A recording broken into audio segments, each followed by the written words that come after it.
तो दोस्तों आज की इस वीडियो के अंदर हम बात करने जा रहे हैं गुड फॉर्च्यून नाम की इस मूवी के बारे में, जो कि हमें 2001 से 25 में देखने को मिल रही है। जी हाँ दोस्तों, ये भी हमें बहुत जल्द सिनेमाघरों में देखने को मिलने वाली है। तो आज हम इसी मूवी पर बात करने जा रहे हैं। पूरी इन्फॉर्मेशन मैं आपको बताऊँगा, तो आप वीडियो को लाइक कर दें और आगे मैं इसकी और इन्फॉर्मेशन आपको बताता हूँ। गुड फॉर्च्यून 2025 में रिलीज होने वाली एक अमेरिकी अलौकिक कॉमेडी फिल्म है जिसे अजीज अंसारी ने अपने निर्देशन में लिखा और निर्देशित किया है। सेठ रोजन, अंसारी, के पामर, सैंड्रा ओह और कीनू रीव्स ने इस फिल्म में अभिनय किया है। इसका निर्माण गरम films, oh ब्रूडर productions, keep your head और यांग पिक्चर्स ने किया है। यह गैब्रियल रीव्स नामक एक देवदूत की कहानी है जो संघर्षरत अंसारी को यह दिखाने की असफल कोशिश करता है कि पैसा किसी की समस्याओं का समाधान नहीं करता। उसके शरीर की अदलाबदली उसके धनी नियोक्ता जेफ रोजन से करवाकर, जिसके परिणामस्वरूप गैब्रियल अपने पंख खो देता है, जबकि एक देवदूत के रूप में उसने जो काम किया था वह उनके इर्दगिर्द बिखरने लगता है। 2022 में सर्चलाइट पिक्चर्स द्वारा निर्देशित अपनी पहली फिल्म बीइंग मॉर्टल के स्थगित होने के बाद अंसारी ने गुड फॉर्च्यून का निर्देशन करने की योजना बनाई। वह एक कॉमेडी फिल्म बनाना चाहते थे जिसे सिनेमाघरों में रिलीज किया जा सके, और उन्होंने बारबी 2023 की सफलता को इस परियोजना की व्यवहार्यता का प्रमाण बताया। अंसारी के पुराने दोस्त रोजेन, जिन्होंने फिल्म में कई तत्वों के कार्यान्वयन को प्रेरित किया था, बीइंग मॉर्टल के बंद होने के तुरंत बाद इसमें शामिल हो गए। फिल्म की मुख्य फोटोग्राफी मई 2023 में शुरू होनी थी, लेकिन 2023 राइटर्स गिल्ड ऑफ अमेरिका की हड़ताल के कारण महीने के मध्य में प्रोडक्शन बंद होने के कारण फिल्मांकन जनवरी 2024 के अंत में लॉस एंजिल्स में शुरू हुआ, जब पामर ने घोषणा की कि वह कलाकारों में शामिल हो गई है। अधिकांश फिल्मांकन अप्रैल 2024 से पहले पूरा हो गया और कुछ दृश्यों की शूटिंग बाद में हुई, जब रीव्स को फिल्मांकन के 2 हफ्ते बाद लगी चोट ठीक हो गई। गुड फॉर्च्यून का प्रीमियर 6 सितंबर 2025 को टोरंटो अंतर्राष्ट्रीय फिल्म महोत्सव में हुआ और यह 17 अक्टूबर 2025 को संयुक्त राज्य अमेरिका में रिलीज होने वाली है। फिल्म को आलोचकों से सकारात्मक समीक्षा मिली। आधार: गैब्रियल कीनू रीव्स एक बजट संरक्षक देवदूत है। एक दिन वह अर्ज को देखता है, जो एक बदकिस्मत आदमी अजीज अंसारी है, जो जेफ सेठ रोजेन नामक एक अमीर सोशलाइट के लिए छोटे मोटे काम करता है। एक बार जब अर्ज डेनी के रेस्तरां में एक बूथ में सो जाता है, तो उसकी कार को पार्किंग स्थल से टोकर लेने के बाद वह बहुत निराश हो जाता है। उसकी दुर्दशा में हस्तक्षेप करते हुए गैब्रियल अर्ज को समझाने की कोशिश करता है कि जेफ की तरह अमीर होने से 2 आदमियों की जिंदगियों की अदलाबदली करके उसकी समस्याओं का समाधान नहीं होगा। इस प्रदर्शन में असफल होने पर, क्योंकि अर्ज की समस्याएं जेफ के धन से हल हो जाती है, गैब्रियल अपने पंख खो देता है और उसे मनुष्यों के बीच रहने के लिए पृथ्वी पर भेज दिया जाता है, जबकि अर्ज जेफ के शरीर और आजीविका को संभाल लेता है। 4. ढालनासेठ रोजन जेफ के रूप में एक धनी व्यक्ति जो विलासिता का जीवन जीता है। उसके पास कई कारें, एक आधुनिक हवेली है जिसमें एक स्विमिंग पूल और तहखाने में एक डिस्को क्लब है, और वह बेतहाशा पार्टियां आयोजित करता है। 4. जेफ के बदकिस्मत कर्मचारी अर्ज के साथ देवदूत गैब्रियल के हस्तक्षेप के बाद उसकी और उस आदमी की जिंदगी बदल जाती है। 4. अजीज अंसारी अर्ज के रूप में 5. एक संघर्षशील व्यक्ति। वह अपने धनी सोशलाइट नियोक्ता जेफ के लिए कई तरह के छोटे मोटे काम करता है, जैसे उसका पुल ठीक करना और अयाहुस्का यात्रा के लिए एक ओझा ढूंढना। 4. निराशा की गहराइयों में पहुंचने के बाद उसकी मुलाकात डेनी के पार्किंग स्थल में गैब्रियल से होती है, जो उसे यह समझाने की कोशिश करता है कि पैसा किसी की समस्याओं का समाधान नहीं है। 4. के पामर एलेना के रूप में, जो अर्ज के साथ एक हार्डवेयर स्टोर पर काम करती है। वह बेहतर कामकाजी परिस्थितियों और यूनियन बनाने के लिए संघर्ष करती है। 6. सैंड्रा ओह मार्था के रूप में। 7. एक देवदूत जो गैब्रियल के पंख लेती है। 4. 8. कीनू रीव्स, गैब्रियल के रूप में। एक फरिश्ता। एक संघर्षरत व्यक्ति को यह दिखाने की योजना कि धन किसी की समस्याओं का समाधान नहीं कर सकता, विफल हो जाती है और परिणामस्वरूप वह अपने धनी नियोक्ता के जीवन पर कब्जा कर लेता है, जिसके बाद वह अपने पंख वापस पाने की कोशिश करता है। 4. आमतौर पर गैब्रियल लोगों को घुटन से बचाने या गाड़ी चलाते समय उन्हें टेक्सटिंग करने से रोकने के लिए जिम्मेदार होता है, लेकिन वह उस व्यक्ति को यह दिखाने की कोशिश करता है कि धन का जीवन उतना भी नहीं जितना दिखाया जाता है। 4. शेरी कोला एक ऐसे व्यक्ति की भूमिका निभाती है जो गैब्रियल के चेहरे पर बैठना चाहती है, उसे आकर्षक पाती है। 9. नाना नामक एक जादूगर अयाहुस्का से संबंधित एक समारोह आयोजित करता हुआ दिखाई देता है। 10. स्टीफन मैककिनले हेंडरसन की सहायक भूमिका है। जनवरी 2018 में छद्म नाम ग्रेस का उपयोग करने वाली एक महिला ने मिलेनियल और जेनजेड महिलाओं के लिए एक साइट babe.net पर एक लेख में अंसारी पर यौन दुराचार का आरोप लगाया। लेख के अनुसार महिला ने बाद में अंसारी को अपनी असहजता व्यक्त करते हुए संदेश भेजा और उन्होंने माफी के साथ जवाब दिया। 74, 75, 76 मीडिया समीक्षक एलिसन डेविस, जिन्होंने बाद में लेख की लेखिका केटी वे का साक्षात्कार लिया, ने babe.net लेख को जैसा कहा गया और रिपोर्ट किया गया टुकड़ा और सुबह सुबह समूह चैट गपशप का कुछ संयोजन कहा, यह कहते हुए कि यह मीयू के बारे में चर्चा का फ्लैश पॉइंट बन गया। 77 मीडिया कमेंट्री में इस बात पर असहमति थी कि क्या वर्णित घटना में यौन दुराचार शामिल था। 78 अंसारी ने कहा कि मुठभेड़ सभी संकेतों से पूरी तरह से सहमति से थी।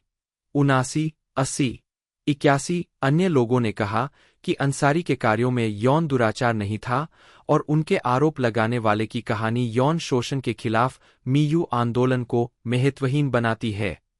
82, 83 वे की कहानी को संभालने और पत्रकारिता के मानकों का पालन न करने के लिए आलोचना की गई थी। 84, 85 जेम्स हैम्बलिन ने लिखा है कि ये ग्रे क्षेत्रों की कहानियां बिल्कुल वही है जिन्हें बताया और चर्चा की जानी चाहिए। यहाँ तक कि अंसारी, अर्धविडंबनापूर्ण विशेषज्ञ जिन्होंने पारस्परिक संचार पर एक किताब लिखी थी, अपनी डेट ग्रेस से बिल्कुल अलग कुछ देख रहे थे, जो मजबूर महसूस कर रही थी। 81 अंसारी कुछ समय के लिए सार्वजनिक रूप से दूर हो गए और मई 2018 में स्टैंड अप फिर से शुरू कर दिया। विपणन अजीज अंसारी ने लायंसगेट फिल्म्स के लिए फिल्म का प्रचार करने के लिए 2024 सिनेमाकॉन में भाग लिया। इस परियोजना के लिए अपनी रचनात्मक प्रक्रियाओं और कथानक के विवरण का खुलासा किया और उपस्थित लोगों को फिल्म के ट्रेलर का बंद दरवाजों के पीछे का नजारा दिखाया। 4 फिल्म के रयान स्कॉट ने प्रदर्शित बॉडी स्वैपिंग तत्व की तुलना ट्रेडिंग प्लेसेस 1983 या स्क्रूज 1988 से की। 3 डेडलाइन हॉलीवुड के लिए लिखते हुए एंथनी डिएलेसेंड्रो और नैन्सी टाटाग्लियो ने कहा, यह हास्यास्पद लग रहा है और इसे खूब हंसी आई। 37 मई 2025 के अंत में पहले ट्रेलर के रिलीज होने के साथ एम्पायर और गिज़मोडो ने रीव्स की मिलनसार सार्वजनिक छवि के साथ एक देवदूत की भूमिका निभाने के आधार पर समानताएं खींचीं। 38, 39 और एवी क्लब ने लिखा कि मरे घोटाले और अंसारी के अंतिम निर्देशन की शुरुआत के कारण गुड फॉर्च्यून नामक एक फिल्म विडंबनापूर्ण थी। 9 मुक्त करना गुड फॉर्च्यून को 17 अक्टूबर 2025 को संयुक्त राज्य अमेरिका में लायंसगेट फिल्म्स द्वारा नाटकीय रूप से रिलीज किया जाना है। 19, 14 इसका प्रीमियर 6 सितंबर 2025 को टोरंटो अंतर्राष्ट्रीय फिल्म महोत्सव में हुआ। 34 स्वागत डेडलाइन के लिए पीट हैमंड लिखते हैं कि फिल्म लॉस एंजिल्स की उच्चतम और निम्नतम अर्थव्यवस्थाओं को पकड़ती है, जबकि गिग अर्थव्यवस्था और हंसी प्रदान करने पर चर्चा करती है। 2 समीक्षा एग्रीगेटर वेबसाइट रॉटन टोमाटोज पर 24 आलोचकों की 83% समीक्षाएं सकारात्मक है। 40 मेटाक्रिटिक, जो एक भारित औसत का उपयोग करता है, ने 13 आलोचकों के आधार पर फिल्म को 100 में से 69 का स्कोर दिया, जो आमतौर पर अनुकूल समीक्षाओं को दर्शाता है। उत्पादन विकास अजीज अंसारी ने गुड फॉर्च्यून का निर्माण, लेखन, निर्देशन और अभिनय किया है। स्टार बिल मरे के कथित अनुचित व्यवहार के कारण 2022 में सर्चलाइट पिक्चर्स द्वारा निर्देशित अपनी पहली फिल्म बीइंग मॉर्टल के स्थगित होने के बाद अजीज अंसारी ने अपनी अगली नियोजित फिल्म गुड फॉर्च्यून पर काम शुरू कर दिया। 12/8/3 अंसारी नाटकीय काम कर रहे थे और एक कॉमेडी फिल्म बनाना चाहते थे जिसे सिनेमाघरों में रिलीज किया जा सके। अंसारी ऐसी फिल्म की व्यवहार्यता में विश्वास करते थे और उन्होंने बारबी 2023 की सफलता को एक उदाहरण के रूप में उद्धृत किया। 4 उन्हें उम्मीद थी कि सिनेमाघरों में आर-रेटेड कॉमेडी होने से यह शैली और प्रारूप दोनों ही व्यवहार्य साबित होंगे और बेकार नकल को बढ़ावा मिलेगा। 13 डैन फ्रीडमैन, फिल स्ट्रिना, जॉन बियोंडो और मैट लियोनेटी के साथ बातचीत के बाद इस परियोजना को लायंसगेट फिल्म्स द्वारा अधिग्रहित कर लिया गया। 12 Anees Adam Ansari, Jonathan McCoy, Christopher Woodrow और कॉनर डिग्रेगोरियो कार्यकारी निर्माता है। 14 जबकि ब्रैडी फुजिकावा और जॉन हम्फ्री ने लायंसगेट के लिए उत्पादन की देखरेख की। 8 अप्रैल 2023 में आधिकारिक तौर पर एंथनी कटागास, एलन यांग और अंसारी द्वारा इसका निर्माण करने की घोषणा की गई, जिसमें अंसारी लेखक, निर्देशक और सहकलाकार के रूप में भी काम करेंगे। 12 गरम films, oh ब्रूडर productions, keep your head और यांग पिक्चर्स प्रोडक्शन कंपनियों के रूप में काम करते हैं। लायंसगेट मीडिया कैपिटल टेक्नोलॉजीज के साथ मिलकर फिल्म प्रस्तुत कर रहा है। 15 लिखना, अंसारी ने उन चीजों के बारे में लिखने की इच्छा व्यक्त की जिनसे हर कोई जूझ रहा है, जिनके बारे में कोई बात नहीं कर रहा है, और महसूस किया कि जीवन में संघर्ष करना इसका एक आदर्श उदाहरण है। 4 भौतिक सेटिंग के रूप में काम करने के अलावा अंसारी ने लॉस एंजिल्स शहर को गुड फॉर्च्यून में अपने चरित्र के रूप में माना। इसकी गिग अर्थव्यवस्था और खाद्य वितरण रोबोटों के प्रचार, जेंट्रिफिकेशन, आवास संकट और बेघर होने के कारण फिल्म में प्रतिबिंबित विषय। 6 अंसारी ने फिल्म के लिए शोध किया, जिसमें गिग श्रमिकों का साक्षात्कार करना शामिल था ताकि उन्हें पता चल सके कि उनकी जीवन शैली कैसी है। 4 और जॉब शैडोइंग फूड डिलीवरी ड्राइवरों और हार्डवेयर स्टोर में काम किया। 10 अंसारी ने फिल्मों इट्स अ वंडरफुल लाइफ और a matter of life and death दोनों 1946 से प्रेरणा ली। डलाई, अप्रैल 2023 में कियानो रीव्स और सेठ रोजेन के अभिनय करने की बात सामने आई, जिसकी फिल्मांकन मई में शुरू होगा। 16 अंसारी और रोजेन लंबे समय से दोस्त थे और एक फिल्म के लिए साझेदारी की तलाश कर रहे थे। 4 बीइंग मॉर्टल के ठंडे बस्ते में जाने के बाद अंसारी ने कुछ और करने की तलाश में सक्रिय होने का फैसला किया और रोजेन को गुड फॉर्च्यून का एक अच्छा ड्राफ्ट दिया। 2 घंटे बाद रोजेन शामिल हो गए। 13 रोजेन ने स्क्रिप्ट में कई विचारों के कार्यान्वयन को प्रेरित किया, जैसे कि सोना और ठंडे पानी में डुबकी लगाना। 4 हालांकि संदेह था कि रीव्स गैब्रियल की भूमिका निभा सकते हैं, जब पहली बार अंसारी के विश्वास के कारण वह आदमी ऐसा लगता है जैसे वह एक अलग ग्रह पर है। निर्देशक उनसे मिलने पर आश्वस्त थे। अंसारी ने रीव्स को अपने लिए 2 प्रारंभिक फिल्मों स्पीड और द मैट्रिक्स से भी जोड़ा। इसे शांत करने के लिए अंसारी ने रीव्स को भारतीय भोजन और बातचीत के लिए अपने घर बुलाया, फिर रात का खाना बाहर खाया और अच्छा समय बिताया। 5 अप्रैल 2024 को यह बताया गया कि सैंड्रा ओह कलाकारों में शामिल हो गई है।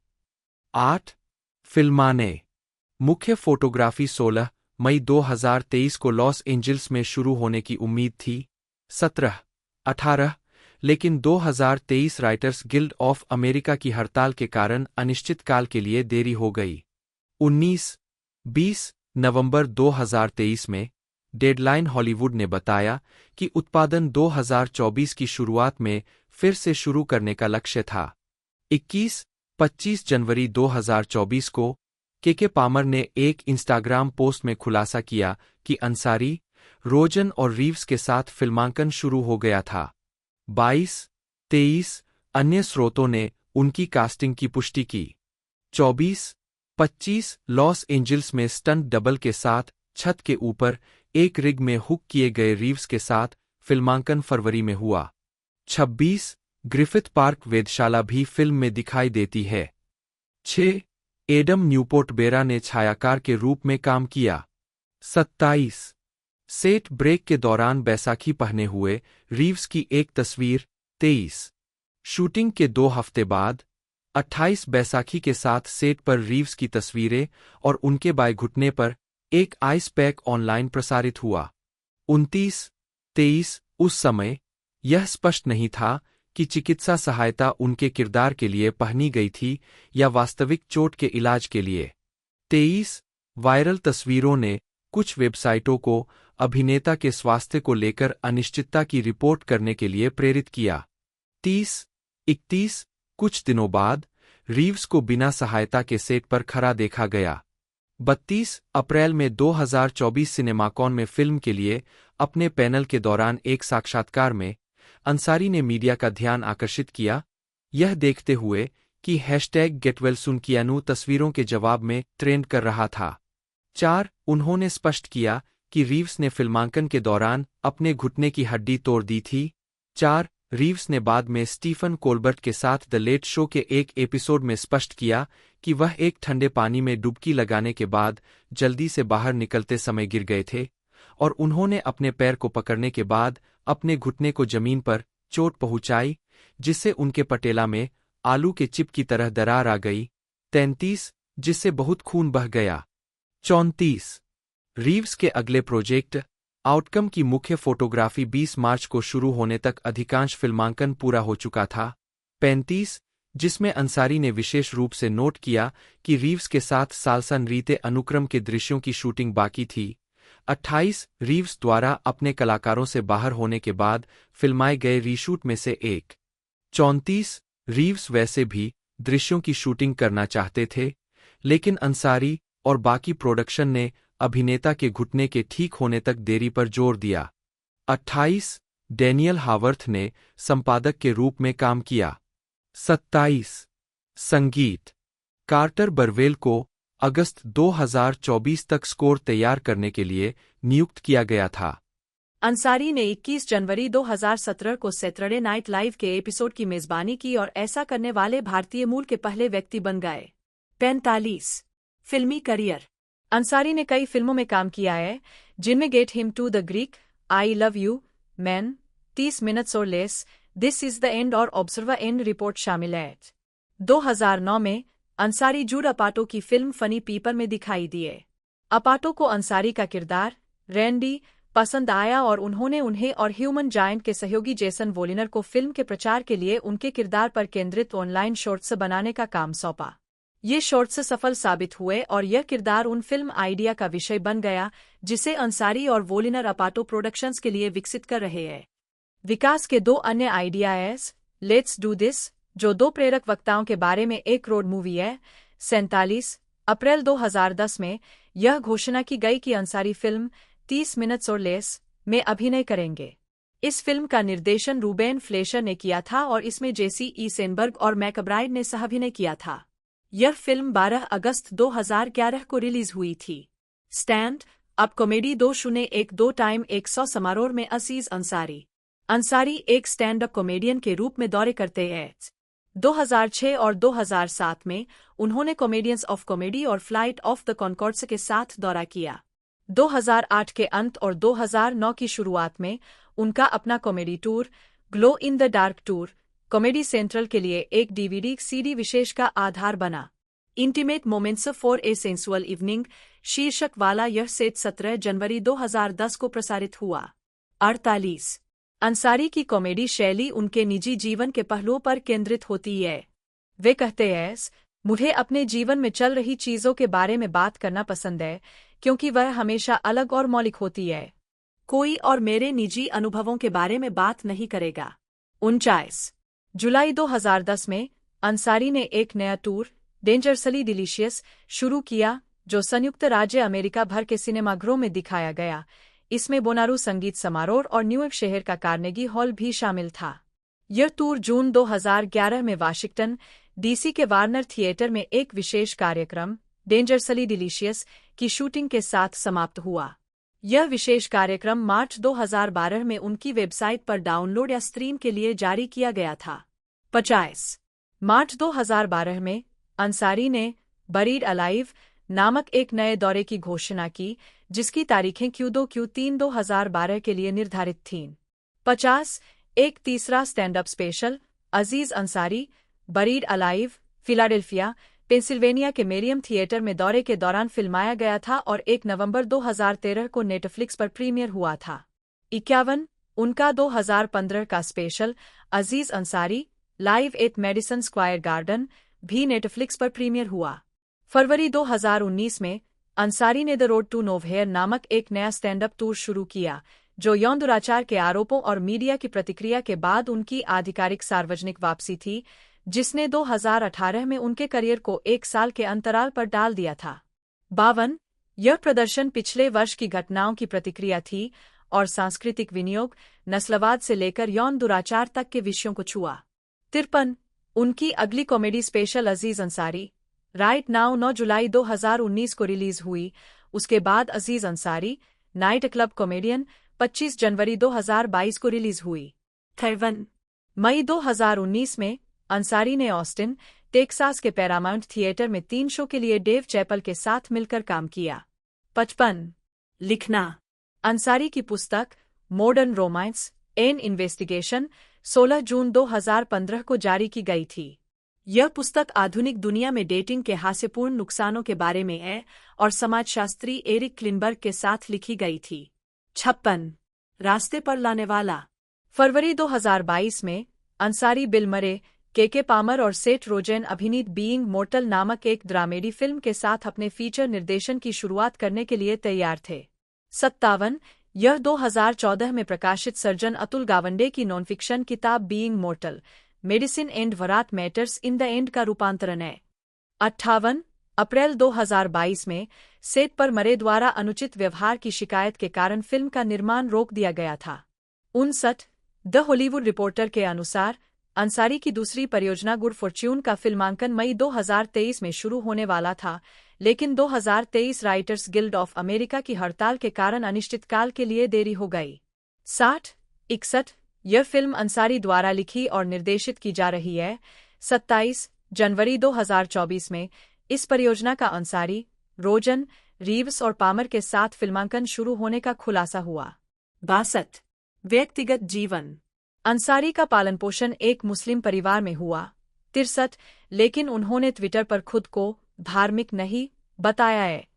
9-10 2014 में उन्होंने खुद को एक नारीवादी बताया और कहा कि उनकी प्रेमिका ने उन्हें प्रभावित करने में मदद की है।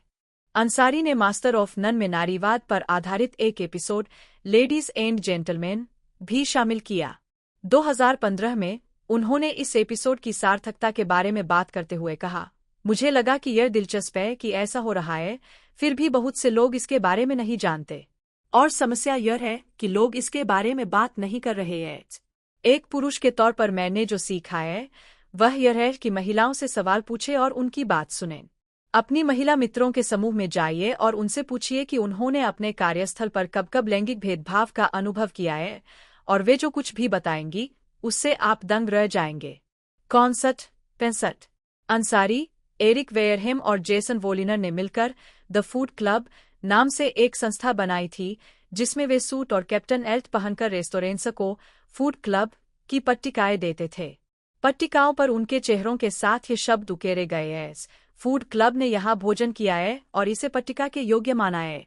66 उन्होंने वैनिटी फेयर को बताया, यह वास्तव में एक गंभीर दिखने वाली पट्टिका है और जिन भी रेस्टोरेंट्स को हमने यह दी है उन्होंने इसे सबसे आगे और बीच में लगाया है। यह मज़ेदार है क्योंकि लोग रेस्टोरेंट में जाकर कहेंगे, यह फूड क्लब क्या है? ये सोने में उकेरे हुए लोग कौन हैं? 67 उन्होंने जश के लिए क्लब के बारे में एक मजाकिया वीडियो भी बनाया, जिसमें वे इस बात पर बहस करते हुए फिल्माए गए हैं कि रेस्टोरेंट पट्टिका के योग्य है या नहीं। अरशद अंसारी हास्य अभिनेता एरिस विटल्स के घनिष्ठ मित्र थे। वे अक्सर साथ काम करते थे और विटल्स की मृत्यु के समय एक नई पटकथा पर साथ मिलकर काम कर रहे थे। विटल्स अपनी मृत्यु से पहले मास्टर ऑफ नन में भी अभिनय करने वाले थे। अंततः उनकी भूमिका वेयरहेम ने ले ली। 69-70 अंसारी ने 2018 में ट्रिबेका, डाउनटाउन मैनहट्टन में एक अपार्टमेंट खरीदा था, जो न्यूयॉर्क रेंजर्स के कप्तान रयान मैकडोनाल्ड के पास 5.7 मिलियन अमेरिकी डॉलर में था। 2021 में यह बताया गया कि अंसारी ने डेनिश फोरेंसिक डेटा वैज्ञानिक सेरेना स्कोव कैंपबेल से सगाई कर ली थी। 72 जून 2022 में अंसारी और कैंपबेल ने इटली के टस्कनी में शादी कर ली। 2005 की गर्मियों के आसपास अंसारी ने साथी हास्य कलाकारों रॉब ह्यूबेल और पॉल शीर, दोनों इम्प्रोव ट्रूप रेस्पेक्टो मोंटाल्बन से के साथ साथ निर्देशक जेसन वोलिनर के साथ मिलकर लघु फिल्में बनाना शुरू किया। समूह द्वारा बनाई गई पहली श्रृंखला शटरबग्स थी, जिसमें ह्यूबेल और अंसारी ने क्रूर बाल प्रतिभा एजेंटों की भूमिका निभाई थी। इसके बाद इल्यूजनेटर्स आई, जिसमें अंसारी और शीर ने क्रिस एंजेल शैली के गौथ जादूगरों की भूमिका निभाई। 2006 के मध्य में एमटीवी ने ह्यूमन जायंट को हरी झंडी दी, जो समूह की एक स्केच श्रृंखला थी, जिसका शुभारंभ 5 अप्रैल 2007 को हुआ। 23 यह शो 2 सीजन तक चला। अंसारी को पार्क्स एंड रिक्रिएशन में टॉम हैवरफोर्ड की भूमिका की पेशकश की गई थी, और चूंकि सदस्यों ने सब कुछ एक साथ लिखा था, इसलिए उन्होंने फैसला किया, जैसा कि शीर ने वल्चर को बताया, यह बेहतर होगा कि हम एक दूसरे और शो से दूर होने के बजाय दोस्तों के रूप में चले जाएं। 24 पार्क और मनोरंजन। जून 2008 में अंसारी को एनबीसी के comedy show parks and recreation के लिए पहली कास्ट के रूप में नियुक्त किया गया। 25 यह शो अप्रैल 2009 में शुरू हुआ, जिसमें अंसारी ने शो के 7 सीजन में मुख्य किरदारों में से एक, टॉम हैवरफोर्ड की भूमिका निभाई। अंसारी के अभिनय की आलोचकों ने प्रशंसा की, जिनमें एंटरटेनमेंट वीकली, टीवी गाइड और याहू टीवी शामिल है, जिन्होंने उन्हें टीवी एमवीपीएस की अपनी सूची में नंबर 1 स्थान दिया। 26 मास्टर ऑफ नन। नवंबर 2015 से शुरू होकर अंसारी ने नेटफ्लिक्स की original series Master of None में देव शाह की भूमिका निभाई। 27 जिसे उन्होंने पार्क्स एंड रिक्रिएशन के लेखक एलन यांग के साथ बनाया और लिखा था। 28 29 द न्यूयॉर्क टाइम्स के जेम्स पोनिवोजिक ने शो को साल की सबसे अच्छी कॉमेडी सीधे गेट से बाहर कहा और इसकी शैली पर अपील की प्रशंसा की। 30 शो शुरू में 2 सीजन तक चला। 31 लंदन में 2020 की शुरुआत में तीसरे सीजन पर प्रोडक्शन का काम शुरू हुआ, लेकिन कोविड-19 महामारी के कारण इसे रोक दिया गया। जनवरी 2021 तक नाओमी एकी के कलाकारों में शामिल होने के साथ उत्पादन फिर से शुरू होने के लिए तैयार हो रहा था। 32-33 शो में अंसारी के प्रदर्शन ने उन्हें सर्वश्रेष्ठ अभिनेता, टेलीविजन सीरीज म्यूजिकल या कॉमेडी के लिए गोल्डन ग्लोब अवार्ड के लिए नामांकन दिलाया।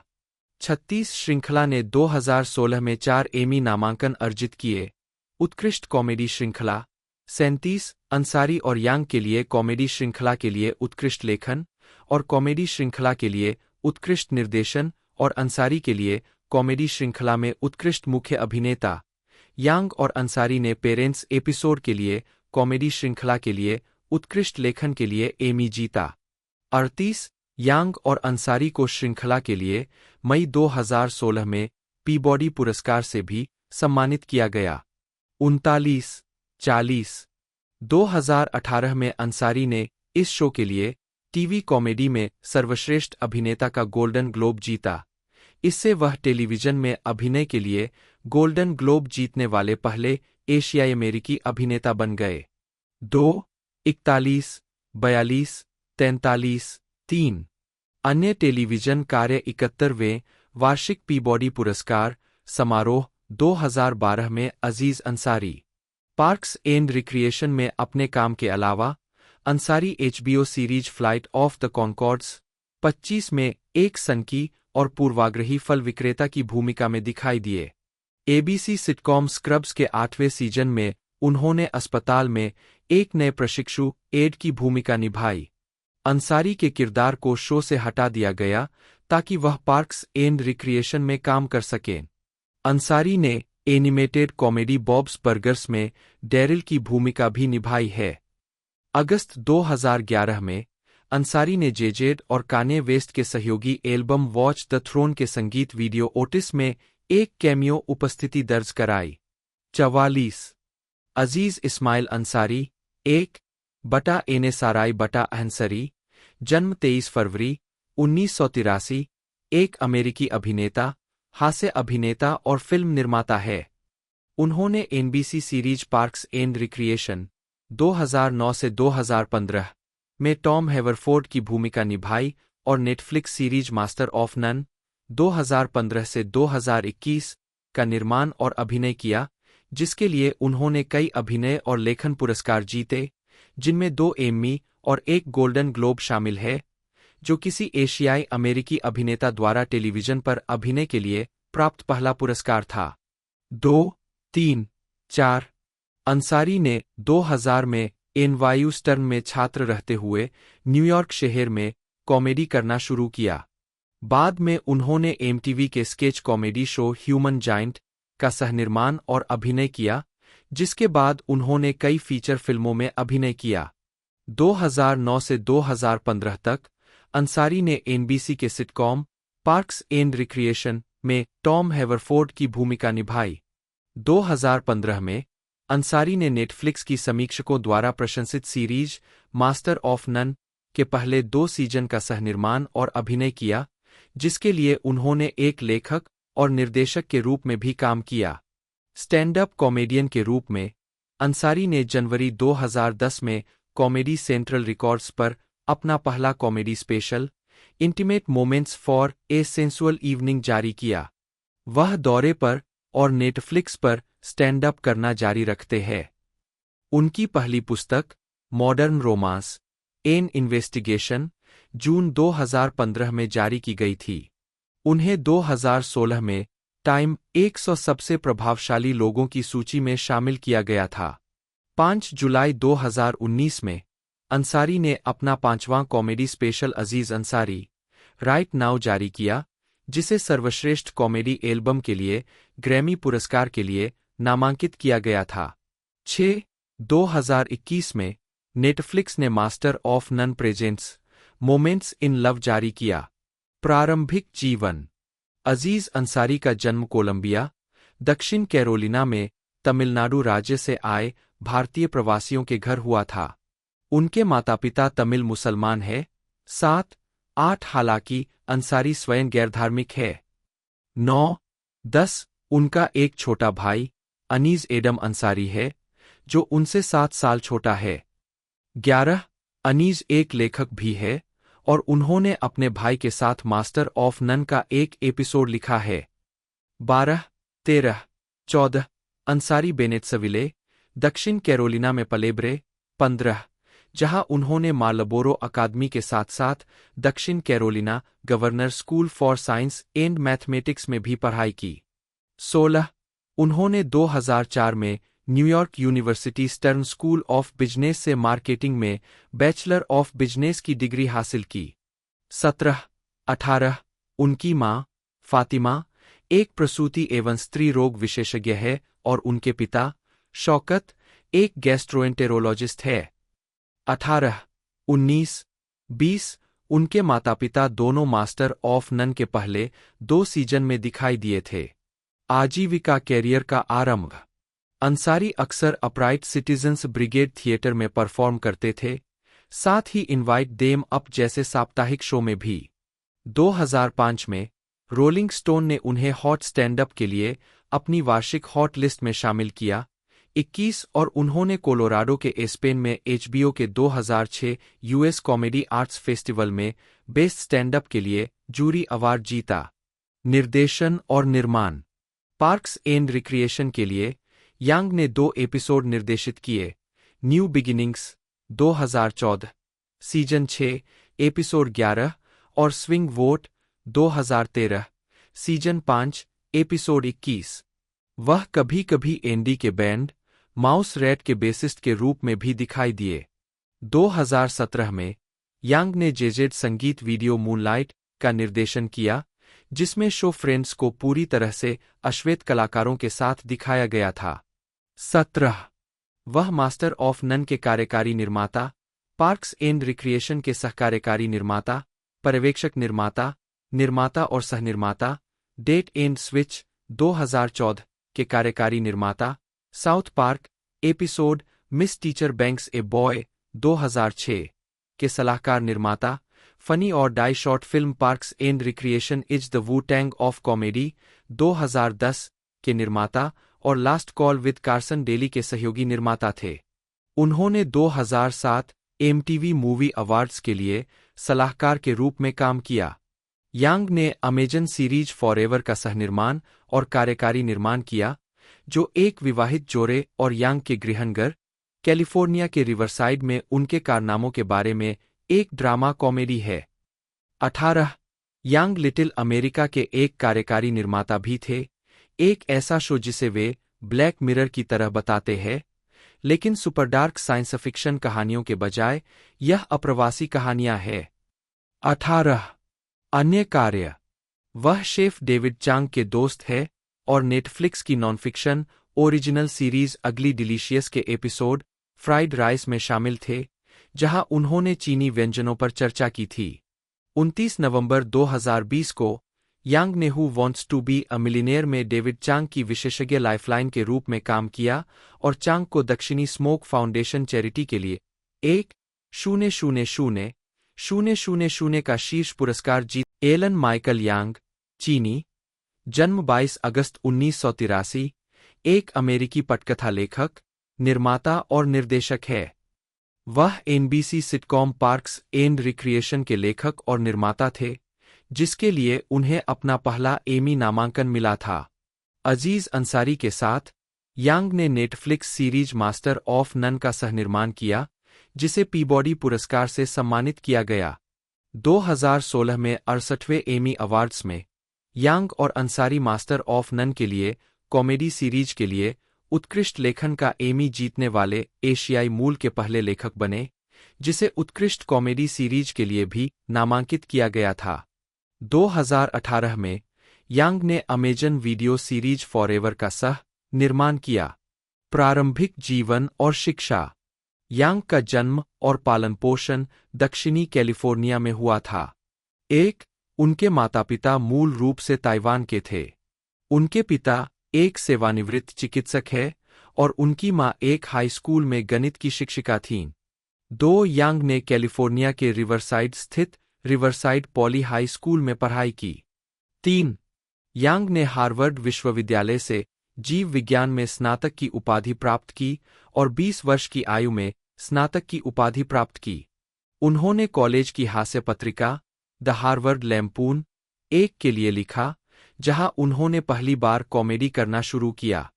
4 कॉलेज में यांग ने बोस्टन रेड सोक्स का अनुसरण करना शुरू किया, जिसके कारण उन्होंने जूनियर 5-6 के छद्म नाम से एक खेल पत्रकारिता ब्लॉग फायर जो मॉर्गन के लिए लेखन शुरू किया। माइकल शूर, जो उस समय द ऑफिस के निर्माता और लेखक थे, के साथ बाद में दोनों ने पार्क्स एंड रिक्रिएशन और द गुड प्लेस में साथ काम किया। आजीविका लिखना 2009 में वैरायटी पत्रिका ने यांग को देखने लायक 10 पटकथा लेखकों में से एक नामित किया।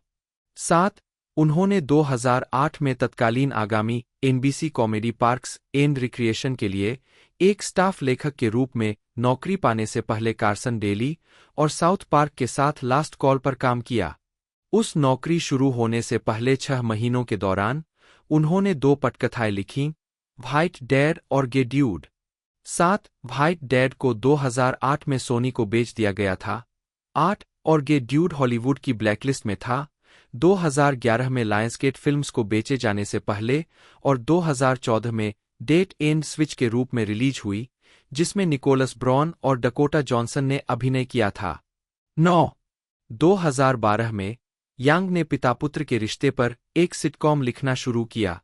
जब पार्क्स एंड रिक्रिएशन के निर्माता ग्रेग डेनियल्स ने उन्हें पात्रों को एशियाई बनाने का सुझाव दिया, तो यांग ने मना कर दिया क्योंकि उन्हें लगा कि यह सफल नहीं होगा। 10 पार्क्स एंड रिक्रिएशन में यांग हास्य अभिनेता अजीज अंसारी के दोस्त बन गए और बाद में दोनों ने मिलकर मास्टर ऑफ नन का निर्माण किया, जिसे काफी सराहा गया, विशेष रूप से इसके विविध कलाकारों और विषय वस्तु के लिए, और इसे 4 एमी नामांकन मिले। 11 यांग और अंसारी ने मास्टर ऑफ नन के एपिसोड पेरेंट्स के लिए कॉमेडी सीरीज के लिए उत्कृष्ट लेखन का एमी पुरस्कार जीता। यांग ने एक साक्षात्कार में कहा कि एपिसोड में ब्रायन का किरदार, जिसे केल्विन यू ने निभाया था, काफी हद तक खुद उनके और उनके परिवार पर आधारित था। 3 यांग और अंसारी को मई 2016 में पीबॉडी पुरस्कार से भी सम्मानित किया गया। 12-13 यांग के अनुसार, हालांकि शो के विषय नस्लीय विविधता और नस्लवाद है, लेकिन मुख्य लक्ष्य उनके जीवन के अनुभवों के प्रति प्रामाणिक होना है। उन्होंने जून 2016 में वैरायटी को बताया, हम अपने शो में उन बातों का मिश्रण करने की कोशिश करते हैं जो हम अपनी असल जिंदगी में करते हैं। उन्होंने आगे कहा, टीवी पर 1-2 एपिसोड भारतीय या एशियाई होने के बारे में होते हैं, अपने अप्रवासी माता पिता के साथ व्यवहार के बारे में होते हैं, लेकिन हम प्यार में पड़ जाते हैं, हमें काम में परेशानी होती है, हमारे पास ऐसी कई और कहानियां हैं जो किरदारों को और भी बेहतर बनाती है। 14 2016 में यांग ने द गुड प्लेस का दूसरा एपिसोड लिखा और शो के दूसरे सीजन में एक एपिसोड का निर्देशन किया। 15 2018 में उन्होंने मैट हबर्ड के साथ फिर से काम किया, जिन्होंने यांग के साथ पार्क्स एंड रिक्रिएशन पर काम किया था, अमेजन की फॉरएवर बनाने के लिए, जो फ्रेड आर्मेन और माया रूडोल्फ अभिनीत एक कॉमेडी ड्रामा सीरीज है। 16 यांग और हबर्ड ने 2022 में फिर से सहयोग किया, एप्पल टीवी प्लस के लिए लूट का सहनिर्माण किया, जिसमें माया रूडोल्फ भी थीं। एंथनी कटागास, जन्म 28 जनवरी 1971, एक अमेरिकी फिल्म निर्माता है। वे स्प्रिंगफील्ड, मैसाचुसेट्स स्थित वेस्टर्न न्यू इंग्लैंड विश्वविद्यालय के पूर्व छात्र हैं, जहां उन्होंने सरकारी विभाग में स्नातक की उपाधि प्राप्त की और गोलकीपर के रूप में लैक्रोस टीम के कप्तान भी रहे। उन्होंने 2018 विश्व लैक्रोस चैंपियनशिप में ग्रीस का प्रतिनिधित्व भी किया। 1-2 कटागास ने 12 ईयर्स अ स्लेव के निर्माण में अपनी भूमिका के लिए सर्वश्रेष्ठ फिल्म का अकादमी पुरस्कार जीता। कटागास के पुरस्कारों में BAFTA, golden globe, broadcast critics choice award, independent spirit award और सर्वश्रेष्ठ फिल्म के लिए डेरिल एफ. जैनक पीजीए अवार्ड शामिल है। उनकी 4 फिल्में पाल्मे डियोर और 2 फिल्में सीजर अवार्ड्स के लिए नामांकित हुई है।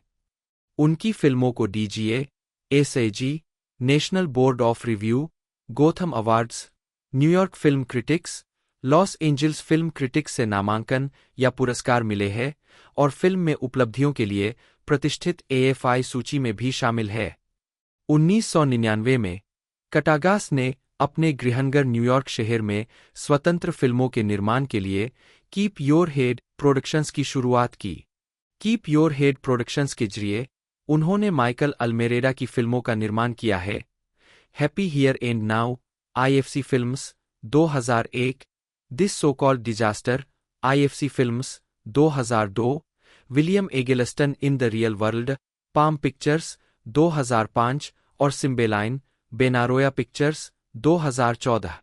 उन्होंने जेम्स ग्रे की the immigrant, the Weinstein company 2013 का भी निर्माण किया, जिसने 2013 के कान फिल्म समारोह में पाल्मे डियोर के लिए प्रतिस्पर्धा की थी, और जेम्स ग्रे की the lost city of Z का भी निर्माण किया था। सेठ आरोन रोजेन बटा आर.एन. बटा, जन्म 15 अप्रैल 1982, एक कनाडाई अभिनेता, हास्य अभिनेता और फिल्म निर्माता है। फिल्मों और टेलीविज़न पर अपनी हास्य प्रधान भूमिकाओं के लिए जाने जाने वाले उन्होंने अक्सर अपने लेखन साथी इवान गोल्डबर्ग और फिल्म निर्माता एवं निर्माता जुड अपातो के साथ सहयोग किया है। रोजेन को 4 प्राइम टाइम एमी पुरस्कार, एक गोल्डन ग्लोब पुरस्कार और एक स्क्रीन एक्टर्स गिल्ड पुरस्कार के लिए नामांकन सहित कई पुरस्कार मिले हैं। रोजन ने अपने करियर की शुरुआत फ्रीक्स एंड गीक्स 1999 में अभिनय से की और फिर द अली जी शो 2004 के अंतिम सीजन के लिए लेखन किया, जिसके लिए उन्हें प्राइम टाइम एमी पुरस्कार के लिए नामांकित किया गया। डोनी टार्को 2001 से अपने फिल्मी करियर की शुरुआत के बाद उन्होंने द 40-ईयर-ओल्ड वर्जिन 2005, नोक्ड अप 2007 और फनी पीपल 2009 के साथ खुद को एक कॉमेडी स्टार के रूप में स्थापित किया। उन्होंने Superbad 2007, Pineapple Express 2008, Zack and Miri Make a Porno 2008, The Green Hornet 2011, This is the End 2013, The Interview 2014, Neighbors 2014, इसका 2016 का सीक्वल द डिजास्टर आर्टिस्ट 2017 और लॉन्च शॉट 2019 में भी अभिनय किया। उन्होंने 50/50 2011, टेक दिस वाल्चर 2011, स्टीव जॉब्स 2015 और द फेबेलमैन्स 2022 में नाटकीय भूमिकाएं निभाई है। रोजन ने एएमसी टेलीविजन श्रृंखला प्रीचर 2016 से 2019 का स्वीकार किया है, जिस पर उन्होंने लेखक, कार्यकारी निर्माता और निर्देशक के रूप में भी काम किया है। उन्होंने 2019 की अमेजन प्राइम वीडियो सुपरहीरो श्रृंखला द बॉयज और 2021 की इनविंसिबल का कार्यकारी निर्माण भी किया है। उन्होंने Hulu mini series palm and Tommy 2022 पर एफएक्स में भी अभिनय किया, जिसके लिए उन्हें प्राइम टाइम एमी और golden globe award for best supporting actor नामांकन मिला। वह वर्तमान में समीक्षकों द्वारा प्रशंसित एप्पल टीवी प्लस व्यंग्यात्मक कॉमेडी श्रृंखला द स्टूडियो 2025 में अभिनय कर रहे हैं, जिसे उन्होंने गोल्डबर्ग के साथ बनाया, लिखा और निर्देशित किया, जिसके लिए उन्होंने अभिनय, निर्माण, निर्देशन और लेखन के लिए 4 प्राइम टाइम एमी पुरस्कार अर्जित किए। रोजन को एनिमेटेड फिल्मों Shrek the third 2007, Horton here से हू 2008, कुंग फू पांडा सीरीज 2008 से 2016, द स्पाइडरविक क्रॉनिकल्स 2008, मॉन्स्टर्स बनाम एलियंस 2009, सॉसेज पार्टी 2016, बी The Lion King 2019, The Super Mario Bros Movie 2023, Teenage mutant Ninja turtles Mutant Mayhem 2023, सी और मुफासा द लायन किंग 2024 में उनकी आवाज भूमिकाओं के लिए भी जाना जाता है। प्रारंभिक जीवन। सेथ आरोन रोजेन का जन्म 15 अप्रैल 1982 को वैंकूवर, ब्रिटिश कोलंबिया में यूक्रेनी और रूसी मूल के एक यहूदी परिवार में हुआ था। 1-2 उनकी मां सैंडी बेलोगस एक सामाजिक कार्यकर्ता है और उनके अमेरिकी पिता मार्क रोजेन गैर लाभकारी संगठनों के लिए और वर्कमेन सर्कल यहूदी भ्रातृ संगठन के सहायक निदेशक के रूप में काम करते थे। 3, 4, 5, 6 रोजेन कनाडा और संयुक्त राज्य अमेरिका के दोहरे नागरिक हैं, जिन्होंने एक बार कहा था कि मैं निश्चित रूप से अमेरिकी होने की तुलना में कनाडाई होने के साथ बहुत अधिक जुड़ा हुआ हूं, पूर्व में उनकी परवरिश के कारण। 7 उन्होंने अपने माता पिता का वर्णन किया है, जो इजराइल में किबुत्स बेत अल्फा में मिले थे। 2-3 उन्होंने वैंकूवर तलमूड तोरा एलिमेंट्री स्कूल और पॉइंट ग्रे सेकेंडरी स्कूल में पढ़ाई की, अपने कई सहपाठियों को अपने लेखन में शामिल किया और 10 साल तक क्योकुशिन कराटे सीखा। 8-9 वह कैंप मिरियम, एक कैबोनिम ड्रोर कैंप में किए गए स्टैंड अप कॉमेडी के लिए भी जाने जाते थे। 10, 11, 12, 13, 14, 15 एक बच्चे के रूप में रोजन कॉमेडी के अलावा कोई अन्य कैरियर नहीं बनाना चाहते थे। उन्होंने कहा, जैसे ही मुझे एहसास हुआ कि आप नौकरी के रूप में मजाकिया हो सकते हैं, वही वह नौकरी थी जो मैं चाहता था। 5 मार्क पुले द्वारा सिखाई गई कॉमेडी वर्कशॉप में दाखिला लेने के बाद उन्होंने 12 साल की उम्र में शो बिजनेस में अपनी शुरुआत की। 3 उनकी शुरुआती कॉमेडी रूटीन में उनके बार मिज्वा, उनके दादा दादी और उनके कैंप काउंसलर के बारे में चुटकुले शामिल थे। 16-3 एक किशोर के रूप में वह बार मिज्वा और छोटी पार्टियों जैसी जगहों पर स्टैंड अप कॉमेडी रूटीन का प्रदर्शन करते थे, बाद में बार में शिफ्ट हो गए। 17-18 एक मोहेल ने उन्हें चुटकुले लिखने के लिए भुगतान किया। 19-5-19-20 अपनी किशोरावस्था के अनुभवों के आधार पर 4 रोजन और गोल्डबर्ग ने हाई स्कूल में अपना बाकी समय पटकथा को निखारने में बिताया। शुरुआत में उन्हें चिंता थी कि अमेरिकन पाई 1999 ने उन्हें फिल्म के विचार में पीछे छोड़ दिया है, लेकिन उन्होंने फैसला किया कि फिल्म पात्रों के बीच किसी भी ईमानदार बातचीत को पूरी तरह से टालने में कामयाब रही है, और यही हम चाहते हैं। क्या उनकी मां उनके हास्य प्रयासों का समर्थन करती थीं और अक्सर उन्हें कॉमेडी क्लब युग के स्टैंड अप गिग्स में ले जाती थीं। 19 अपने भावशून्य हास्य के साथ उन्होंने 16 साल की उम्र में वैंकूवर एमेच्योर कॉमेडी प्रतियोगिता में दूसरा स्थान हासिल किया। 17 इसके अलावा जब रोजन 16 साल के थे, उनके पिता ने अपनी नौकरी खो दी और उनकी मां ने अपनी नौकरी छोड़ दी, जिससे उन्हें अपना घर बेचने और एक छोटे से अपार्टमेंट में स्थानांतरित होने के लिए मजबूर होना पड़ा। इस समय के आसपास उन्होंने एक स्थानीय कास्टिंग कॉल में भाग लेने के बाद जो रपाटो के television show freaks and Geeks में एक भूमिका निभाई। 5 19 रोजन ने हाई स्कूल छोड़ दिया, अपाटो के लिए काम करना शुरू किया। 21 22 और अपने परिवार के साथ लॉस एंजल्स में स्थानांतरित हो गए। रोजन ने बिलों का भुगतान किया और सिर्फ 16 साल की उम्र में मुख्य वेतन कमाने वाले बन गए। चरित्र की फिर से कल्पना करने का फैसला किया। 17 वह फिल्म के कार्यकारी निर्माता थे और उन्होंने खुद को मुख्य किरदार के रूप में भी चुना। बाद में रोजन ने स्वीकार किया कि $120 मिलियन के बजट को संभालने से वे अभिभूत हो गए थे। यह पागलपन है, लेकिन यह इतना अधिक पैसे की विशिष्ट राशि नहीं है जो तनावपूर्ण है। यह उन सभी चीजों है जो उस आकार की फिल्म बनाने के साथ चलती है। 71 अभिनेता ने स्लिम क्राइम फाइटर की भूमिका निभाने के लिए सख्त वजन घटाने वाले आहार का भी पालन किया। 17 द ग्रीन हॉर्नेट एक आलोचनात्मक निराशा थी। डेट्रॉयट न्यूज के एडम ग्राहम ने इसे एक बड़ी, मैला, शोरगुल वाली, कर्कश फिल्म कहा। 72 73 बहरहाल यह अभी भी बॉक्स ऑफिस पर नंबर 1 पर खुला, अपने शुरुआती सप्ताहांत में $33 मिलियन कमाए और फिर $225 मिलियन से अधिक की कमाई की। 74 2011 में रोजन और इवान गोल्डबर्ग ने production company point grey pictures की स्थापना की, जिसका नाम पॉइंट ग्रे सेकेंडरी स्कूल के नाम पर रखा गया, जहां वे दोनों पढ़ते थे। 75 2013 वंडरकॉन में रोजन ने साइंस फिक्शन कॉमेडी पॉल 2011 में टिट्युलर कैरेक्टर एक ग्रे एलियन के लिए आवाज और मोशन कैप्चर प्रदान किया। 76 फिल्म में साइमन पेग और निक फ्रॉस्ट ने भी गीक्स की एक जोड़ी के रूप में अभिनय किया, जो पॉल को FBI एजेंटों से बचने में मदद करते हैं। 77 उन्होंने कुंग फू पांडा 2 में अपनी आवाज की भूमिका को दोहराया। 78 और साथ ही जोनाथन लेविन की 50/50 में निर्माता और सहायक भूमिका निभाई। कैंसर के बारे में ड्रामाडी पटकथा लेखक विल रीसर 79 की आत्मकथात्मक पटकथा पर आधारित थी और सितंबर 2011 में रिलीज हुई थी।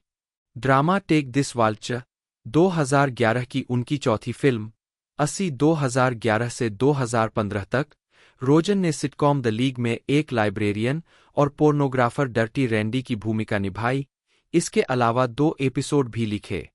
81 रोजन ने फरवरी 2012 में 27वें इंडिपेंडेंट स्पिरिट अवार्ड्स की मेजबानी की और road movie the guilt trip, जिसमें बारबरा स्ट्रीसैंड ने सहअभिनय किया था, दिसंबर में सिनेमाघरों में रिलीज हुई। 82 यह फिल्म एक आविष्कारक रोजन के बारे में थी, जो अपनी मां स्ट्रीसैंड को एक रोड ट्रिप पर आमंत्रित करता है, क्योंकि वह अपने नए उत्पाद को बेचने का प्रयास करता है और साथ ही उसे खोए हुए प्यार से भी मिलाता है। 83 2013 में रोजन और उनके पटकथा लेखन सहयोगी इवान गोल्डबर्ग ने दिस इज द एंड के साथ अपना निर्देशन डेब्यू किया, जो रोजन, जे बरूचेल, जेम्स फ्रैंको, जोना हिल, क्रेग रॉबिन्सन और डैनी मैकब्राइड की कॉमेडी थी, जिन्होंने वैश्विक सर्वनाश का सामना करने वाले खुद के काल्पनिक संस्करणों की भूमिका निभाई थी। फिल्म को सकारात्मक समीक्षा मिली और यह अपने शुरुआती सप्ताहांत में बॉक्स ऑफिस पर नंबर 2 पर रही। 84 रोजन ने मई 2013 में कॉमेडी सीरीज अरेस्टेड डेवलपमेंट के पुनर्जीवित चौथे सीजन में कई फ्लैशबैक दृश्यों में एक युवा जॉर्ज ब्लथ सीनियर, जेफरी टैम्बोर द्वारा अभिनीत की भूमिका निभाई।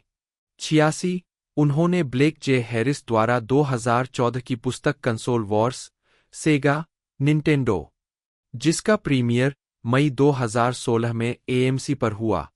105 यह शो उसी नाम की कॉमिक बुक श्रृंखला पर आधारित है जिसे गार्थ एनिस और स्टीव डिलन ने बनाया था और यह जेसी कस्टर, डोमिनिक कूपर द्वारा अभिनीत नामक एक छोटे शहर के उपदेशक का अनुसरण करता है जिसके पास एक महाशक्ति है जो उसे दूसरों को वह करने का आदेश देने की अनुमति देती है जो वह कहता है। 106 2016 की उनकी आखिरी release animated comedy sausage party थी जिसमें मुख्य किरदार फ्रैंक को आवाज देने के अलावा एक सॉसेज जो सुपरमार्केट में अपने भाग्य से बचने की कोशिश करता है। 107 एसोसिएटेड प्रेस की आलोचक लिंडसे बेहर ने फिल्म के बारे में लिखा, रोजन और गोल्डबर्ग जैसी कॉमेडी बनाने वाला कोई नहीं है। वे आधुनिक अमेरिकी कॉमेडी पर एक-एक करके शालीनतातोड़ दोहरे अर्थ के साथ अपनी निर्णायक छाप छोड़ रहे हैं। 108 2018 सैन डिएगो कॉमिक कॉन में रोजन, इवान गोल्डबर्ग के साथ रोजन ने जोश हचरसन अभिनीत science fiction comedy series future man का निर्देशन और कार्यकारी निर्माण किया जिसका प्रीमियर नवंबर 2017 में स्ट्रीमिंग सेवा हुलू पर हुआ। 109 उसी वर्ष रोजन और गोल्डबर्ग ने वॉलमार्ट के लिए एक लघु व्यावसायिक फिल्म का सहनिर्देशन भी किया जिसका शीर्षक बनाना टाउन था।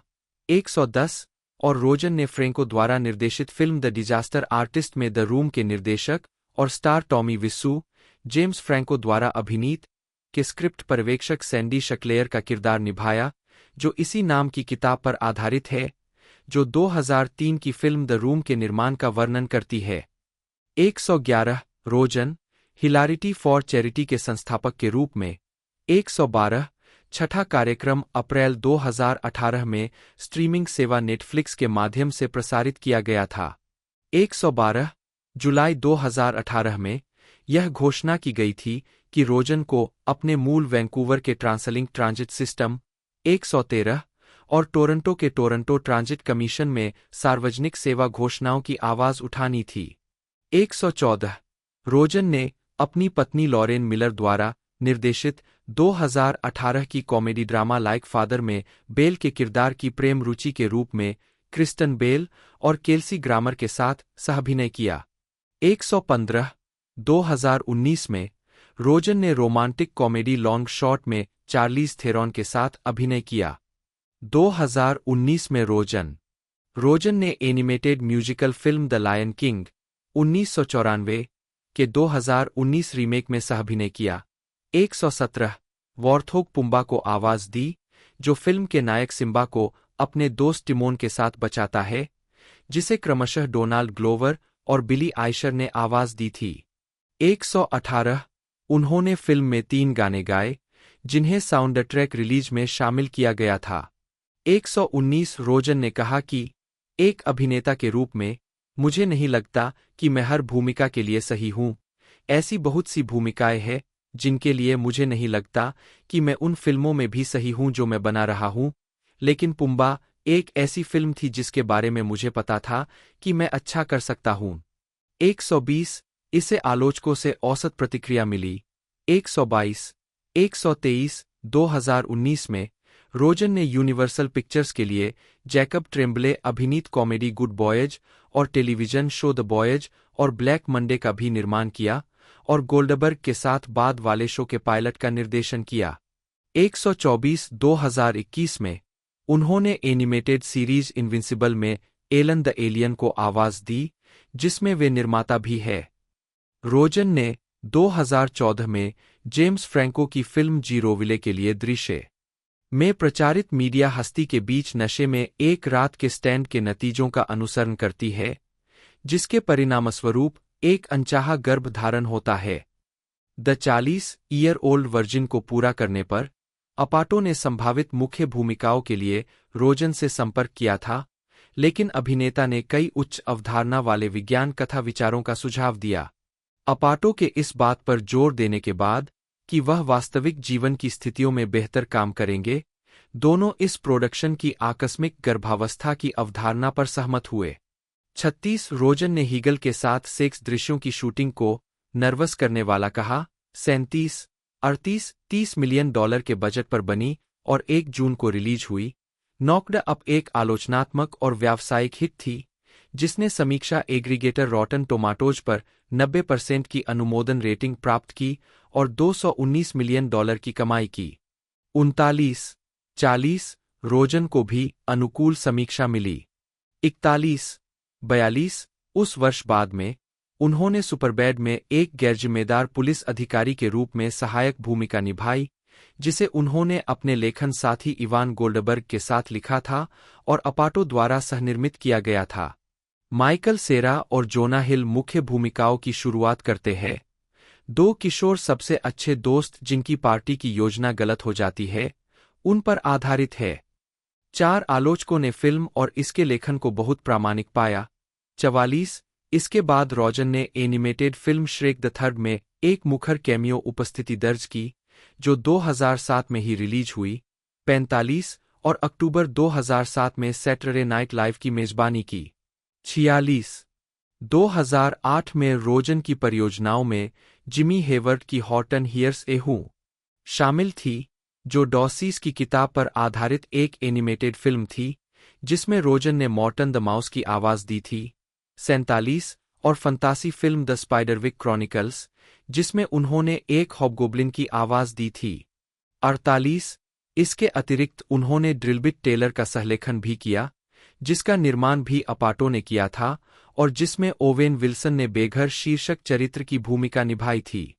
49 उन्होंने पटकथा को जॉन ह्यूजेस द्वारा किए गए 70 पृष्ठ के स्क्रिप्टमेंट पर आधारित किया था।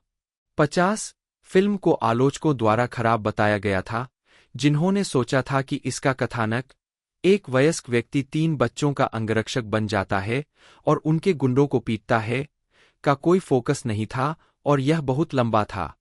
51 रोजन ने जैक ब्लैक और एंजेलिना जोली के साथ एक और एनिमेटेड फिल्म कुंग फू पांडा को आवाज दी। 52 इसने सिनेमाघरों में असाधारण रूप से अच्छा प्रदर्शन किया, $630 मिलियन से अधिक की कमाई की। 53 उन्होंने जुलाई में रिलीज हुई कॉमेडी स्टेप ब्रदर्स में एक कैमियो भूमिका निभाई। 54 रोजन, गोल्डबर्ग और अपाटो कोलंबिया पिक्चर्स में डेविड गॉर्डन ग्रीन द्वारा निर्देशित stoner action comedy pineapple express के पीछे थे। अपाटो ने इसका निर्माण किया जबकि रोजन और गोल्डबर्ग ने पटकथा लिखी। 55 रोजन को फिल्म के नायक की भूमिका निभाने के लिए चुना गया था, एक 25 वर्षीय युवक जो सम्मन देते समय गलती से एक हत्या का गवाह बन जाता है। जेम्स फ्रैंको को उनके हिप्पी पॉट डीलर के रूप में लिया गया। 57 आलोचकों ने इसकी सराहना की, प्रदर्शन और हास्य की सराहना की। 58 अप्रैल 2008 में एम्पायर ने बताया कि रोजन और गोल्डबर्ग एनिमेटेड टेलीविजन श्रृंखला द सिम्पसंस के लिए एक एपिसोड लिखेंगे।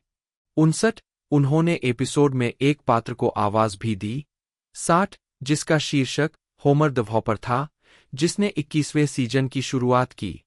61 केविन स्मिथ की romantic comedy Zack and Miri Make a Porno ने अभिनेता के लिए 2008 को पूरा किया। उन्होंने और एलिजाबेथ बैंक्स ने 2 पेंसिल्वेनिया रूममेट्स की शीर्षक भूमिकाएं निभाईं, जो एक साथ एक वयस्क फिल्म बनाकर कुछ अतिरिक्त पैसे कमाने की कोशिश करते हैं। आर रेटिंग हासिल करने की कोशिश में कठिनाई होने के बाद रोजन ने एमटीवी पर टिप्पणी की, यह वास्तव में एक गंदी फिल्म है, लेकिन शिकायत की, यह मेरे लिए वास्तव में पागलपन है। 63 रीज विदरस्पून के साथ उन्होंने animated science fiction monsters versus aliens 2009 में एक किरदार को आवाज दी, जिसने कुल $381.5 मिलियन की कमाई के साथ व्यावसायिक रूप से अच्छा प्रदर्शन किया। 64 इसके बाद उन्होंने जोडी हिल द्वारा निर्देशित mall cop comedy Observe and Report में अभिनय किया। 65 जिसमें उन्होंने bipolar mall security guard Ronnie Barnhardt का किरदार निभाया था। यह फिल्म 10 अप्रैल को सिनेमाघरों में खुली। आलोचकों ने रोजन की अभिनय शैली में एक बदलाव देखा, जिसमें उन्होंने शांतचित्त भूमिकाएं निभाने से लेकर अधिक दुखवादी किरदार निभाने की ओर रुख किया। द बोस्टन ग्लोब के वेस्ली मॉरिस ने कहा कि अक्सर रोजन के साथ उनकी भेद्यता उनकी असभ्यता को सुरक्षित बनाती है। रॉनी रोजन के लिए बिल्कुल नया है। भेद्यता कभी नहीं आती, वह बेशर्म है। 66 रोजन ने एक युवा, अनुभवहीन कॉमेडियन की भूमिका निभाई, जबकि सैंडलर ने उनके चरित्र के लिए एक तरह के मार्गदर्शक की भूमिका निभाई। फिल्म में अपाटो के पिछले प्रयासों की तुलना में अधिक नाटकीय तत्व थे। 67 फनी पीपल एक व्यावसायिक विफलता थी, जो अपने $75 मिलियन के बजट की कमाई करने से चूक गई। 68 फिल्म को आलोचकों से आमतौर पर सकारात्मक समीक्षा मिली और आम सहमति थी कि इसमें काफी भावनात्मक गहराई थी। 69 रोजन ने 2009 में फिर से सैटरडे नाइट लाइव की मेजबानी की, जहां लोनली आइलैंड के गीत लाइक अ बॉस के संगीत वीडियो का प्रीमियर हुआ, जिसमें उन्होंने अभिनय किया था। 70 2010 से 2014 निर्देशन और विवाद में कदम। वर्षों के विकास के बाद द ग्रीन हॉर्नेट का एक फीचर फिल्म रूपांतरण रोजन और गोल्डबर्ग द्वारा जनवरी 2011 में एक नाटकीय रिलीज के साथ संभाला गया था। रोजन ने शीर्षक 1999 से 2006 जर अपाटो के साथ प्रारंभिक कार्य और मित्रता। रोजन के अभिनय की शुरुआत केन मिलर के रूप में हुई थी, जो फ्रीक्स एंड गीक्स में एक निंदक, तीखे संकी थे, जो अंततः 1999 में रिलीज हुई एक पंथ हिट श्रृंखला थी। 5 किशोरों के जीवन के एक समूह के इर्दगिर्द घूमते हुए फ्रीक्स एंड गीक्स पहली बार 1999 में प्रसारित हुआ था। हालांकि अच्छी समीक्षा की गई, यह शो एनबीसी का सबसे कम देखा जाने वाला कार्यक्रम था और खराब रेटिंग के कारण एक सीजन के बाद रद्द कर दिया गया था। 21-23 रोजन के कामचलाऊ कौशल से प्रभावित होकर 19 अपाटो ने फिर उन्हें अपने एक अन्य शो अनडिक्लेयर्ड में मुख्य भूमिका के लिए चुना। रोजन मूल रूप से एक काफी लोकप्रिय कॉलेज के नए खिलाड़ी की भूमिका निभाने वाले थे, लेकिन नेटवर्क को नहीं लगा कि वह मुख्य भूमिका के लिए उपयुक्त है। अपाटो ने शो के साथ नहीं जाने का फैसला किया।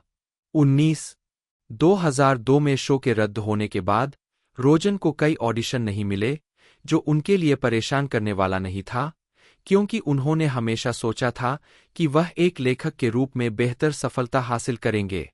26 वह जल्द ही अपाटो के फ्रैट पैक का हिस्सा थे, एक घनिष्ठ समूह जिसमें स्टीव कैरेल और पॉल रूड शामिल थे।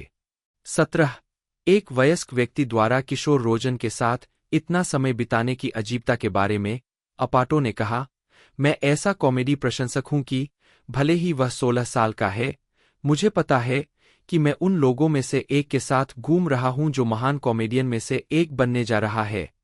19 उनकी रचनात्मकता को प्रोत्साहित करने के लिए अपाटो ने रोजन और गोल्डबर्ग को असामान्य लेखन कार्य दिए, जैसे कि उनके एक विचार को 10 दिनों में एक फिल्म में बदलना। 26 अपाटो के अपने ऊपर पेशेवर प्रभाव के बारे में रोजन ने 2009 में कहा, जाहिर है मैं इस बात पर जोर नहीं दे सकता कि जर मेरे करियर के लिए कितना महत्वपूर्ण रहा है।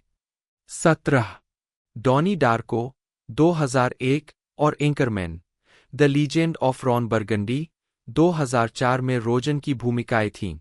27 उनके लिए एक बड़ा करियर पॉइंट 2004 में सच्चा बैरन कोहेन के दा अली जी शो के आखिरी सीजन के लिए एक स्टाफ लेखक बनना था। 22 शो के अन्य लेखकों के साथ रोजन को प्राइम टाइम एमी पुरस्कार नामांकन मिला। 28 वह अपाटो की अच्छी तरह से समीक्षित दोस्त कॉमेडी निर्देशकीय पहली feature the 40 year old virgin 2005 में मुख्य चरित्र के सहकर्मियों में से एक के रूप में दर्शकों के लिए परिचित हो गए। 29-30 जिसे रोजन ने सहनिर्मित भी किया और जिसमें उन्होंने अपने सभी संवादों में सुधार किया। 22-31 रोजन ने ऐसा कोई स्क्रीन वर्क नहीं किया था जिससे पता चले कि वह कैल के किरदार जैसा यादगार और विश्वसनीय प्रदर्शन कर सकते हैं। एमटीवी के जॉन कॉन्स्टेंटाइन ने लिखा।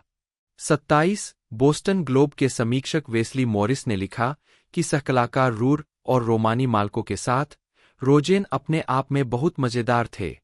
32 ऑरलैंडो सेंटिनल के रोजर मूर का मानना था कि फिल्म में रोजेन के अपने पल थे। 33 जबकि द सिएटल टाइम्स की मोइरा मैकडोनाल्ड ने कहा कि अभिनेता बेहद भावशून्य थे। 34 इसके बाद रोजेन ने यू मी एंड डुप्री 2006 में एक छोटी सी भूमिका निभाई, जो मैट डिलन, केट हडसन और ओवेन विल्सन अभिनीत एक समीक्षकों द्वारा नकारा गया कॉमेडी थी। 35 2007 से 2009 एक अग्रणी व्यक्ति के रूप में सफलता 2007 में रोजन को सफलता तब मिली जब यूनिवर्सल स्टूडियो ने उन्हें अपाटो के एक और प्रोडक्शन नॉक्ड अप 2007 में मुख्य भूमिका के लिए हरी झंडी दे दी, जो एक रोमांटिक कॉमेडी है जो उनके सुस्त चरित्र और कैथरीन हीगल की हाल ही फिल्माए, जो 2019 तक रिलीज नहीं हुई। 125 2020 में यह घोषणा की गई थी कि Rogen animated film teenage mutant Ninja turtles mutant mayhem 2023 के लिए एक निर्माता के रूप में काम करेंगे। 126 निर्माण के अलावा उन्होंने इसे सहलिखा, 127 और बेबॉप की आवाज प्रदान की। 128 129 रोजन की पहली पुस्तक ईयरबुक मई 2021 में प्रकाशित हुई थी। 130 ईयरबुक एक संस्मरण है जिसमें रोजन की किशोरावस्था से लेकर हॉलीवुड में उनके अनुभवों तक के निबंधों का संग्रह है। 130 सितंबर 2021 में निंटेंडो ने एक निंटेंडो डायरेक्ट प्रेजेंटेशन में घोषणा की कि रोजन 2023 की animated film the Super Mario Bros movie में डोंकी कांग को आवाज देंगे। 131 132 2023 में यह घोषणा की गई कि रोजन एक कार्यकारी निर्माता के रूप में काम करेंगे और आगामी कनाडाई रियलिटी प्रतियोगिता श्रृंखला the great Canadian pottery throwdown में अतिथि न्यायाधीश के रूप में दिखाई देंगे। 133 इसके अलावा 2023 में रोजन को अंसारी की फिल्म निर्देशन की पहली फिल्म गुड फॉर्च्यून में अजीज अंसारी और कीनू रीव्स के साथ कास्ट किया गया था। 134 इस परियोजना का फिल्मांकन जनवरी 2024 में शुरू हुआ। के पामर ने अपने इंस्टाग्राम पेज पर पोस्ट किया कि वह उसी महीने कलाकारों के हिस्से के रूप में रोजन में शामिल हो गई थीं। 135 राजनीतिक विचार और सक्रियता। राजनीतिक रूप से रोजन खुद को वामपंथी बताते हैं। उद्धरण वांछित रोजेन अल्जाइमर रोग के बारे में जागरूकता बढ़ाने में सक्रिय रहे हैं। यह बीमारी उनकी पत्नी के परिवार में चली आ रही है और कई सालों से उनकी मां को प्रभावित कर रही है। रोजेन ने CNN से कहा, मुझे लगता है कि जब तक आप इसे खुद नहीं देखते, तब तक यह अंदाजा लगाना मुश्किल है कि यह कितना क्रूर है। जब तक मैं इसे खुद नहीं देखता, तब तक आपको अंदाजा नहीं होता कि यह कितना दिल दहला देने वाला हो सकता है।